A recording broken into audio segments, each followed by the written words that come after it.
अस्सलाम वालेकुम ख़वातीन व हज़रात, उम्मीद है आप सब खैरियत से होंगे। रात के इस वक्त 1:30 बज रहे हैं और मुझे एक बहुत ज़रूरी बात करनी है, ऑब्ज़र्वेशन है। वो ये कि मुझे लगता है कि आप जिस चीज़ से किसी पॉइंट पे नफ़रत करते हैं ना, या आप अच्छा महसूस नहीं करते उसके बारे में, नफ़रत तो नहीं, अच्छा महसूस नहीं करते उसके बारे में, तो एक वक्त आता है कि आप उस चीज़ के लिए आपको वो चीज़ अच्छी लगने लगती है और आपका पॉइंट ऑफ व्यू उसे लेके बदल जाता है। अब एक एग्ज़ाम्पल मेरे पास अपने मतलब खुद के ऊपर काफ़ी सारी एग्ज़ाम्पल्स हैं। जैसे एक तो बिल्कुल अच्छी नहीं है म्यूज़िक के बारे में, वो ये कि 2 साल पहले मुझे याद है जब मैं 8th क्लास में था, तो मैं ट्यूशन से वापस आ रहा था तो मेरे दोस्त ने मुझे लिफ्ट दी। तब मेरा ख़्याल ये दरहान जोम और ये यंगस्टर्स जो थे इनका नया-नया कोई वायरल हुआ था सिस्टम और तभी आए थे मार्केट में, उससे पहले इनको इतना कोई नहीं जानता था। तो उसने ना गाना लगाया गाड़ी में और मैंने जब सुना तो मैंने कहा यार ये क्या चीज़ है? लाइक ये गाना है भी सही, इसे गाना कहना भी सही है। ये तो यानी कि ना कोई सुर है, ना कोई बीट है, ऐवें ही बस मुँह उठा के बोल दिया और गाना बना दिया और लोग पागल हो रहे हैं इसके पीछे और वो उसकी तारीफ़ कर रहा था। मुझे समझ नहीं आई, मेरे जितना ही था। तो लेकिन तब मैं सुनता नहीं था गाने और ये कि मुझे आतिफ़ असलम और इससे आगे कभी मैं गया ही नहीं था उस ज़माने में तो ख़ैर, तो मुझे काफ़ी अर्से तक जो है ना वो था क्या ये तलहान जुम को लोग क्यों इतना सुनते हैं, इसमें क्या ऐसा है?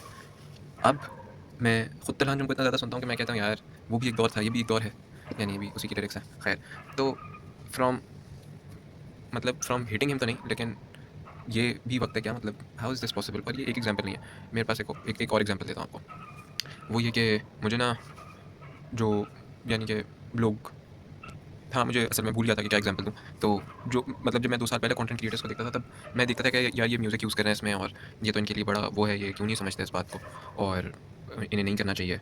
और मतलब ऑर्थोडॉक्स कहें मुझे या जो भी, लेकिन मेरा बड़ा स्ट्रॉन्ग पॉइंट ऑफ व्यू था कि one shouldn't really be using music in whatever he is doing.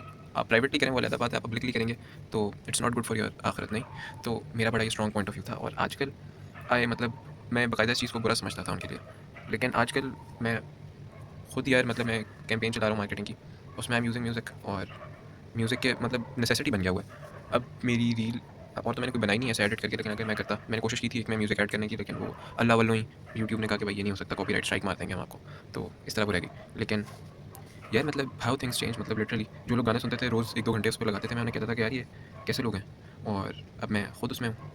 Fitness freak मुझे बहुत बुरे लगते थे, वो तो अभी भी लगते हैं, लेकिन इट रियली हम इवॉल्व करते हैं बहुत ज़्यादा और बुरा अच्छा मेरा नहीं ख्याल कुछ होता है, होता है ऑफ कोर्स, लेकिन हर चीज़ का एक पर्सपेक्टिव होता है। आप दूसरे के पर्सपेक्टिव से देखें तो शायद वो चीज़ बुरी ना हो। तो खैर, it just really is very complicated. एक मैंने वैसे ही पॉइंट ऑफ व्यू सुना था, रोटन रेफ के नाम से चैनल है यूट्यूब पे, उस पे कुछ वीडियोज़ जो हैं वो बहुत ही फिलोसॉफिकल हैं। उसमें ये भी है कि यार अपना वाक़ई कुछ सही और गलत होता है या सिर्फ़ इट्स अ पैरामीटर जो हमें दिया गया है, उस पे हम जज करते हैं चीज़ों को।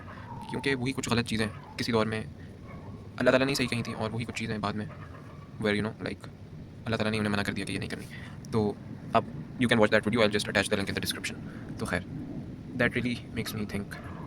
बाय द वे, मैं सोने की कोशिश कर रहा था, मुझे नींद आ भी रही थी 10 बजे से, लेकिन आई एम जस्ट वेटिंग कि मैं एक ज़रूरी काम है वो कर लूँ तो फिर सोऊँ। तो उसमें भी मज़ीद आधा घंटा है। खैर, तो यार मैं इसके बारे में काफ़ी अच्छे से सोच रहा था कि यार ऐसा क्यों है कि जिन चीज़ों को हम किसी वक़्त में बुरा जानते हैं, बाद में हम खुद ही उनमें गिरफ़्तार होते हैं।